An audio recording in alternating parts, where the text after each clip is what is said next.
You ask Tiger to calculate. This deals with finding the midpoint between 2 points. The midpoint between the 2 points is 36, negative 50.5. Let's solve it step by step. Plot the 2 points and calculate the midpoint using the formula.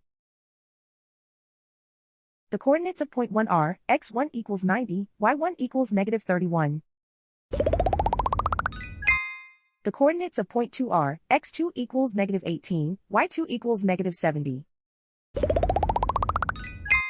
PM represents the midpoint of the 2 points.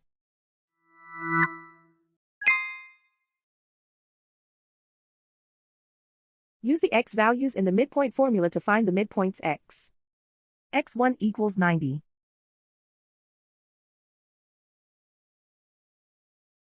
x2 equals negative 18. Simplify the arithmetic.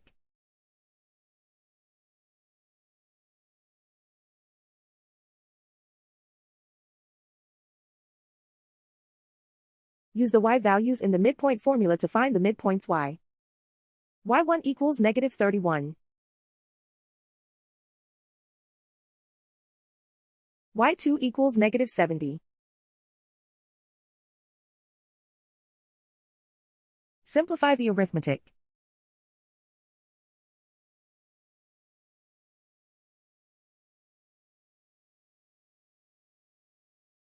And so, the midpoint is 36, negative 50.5.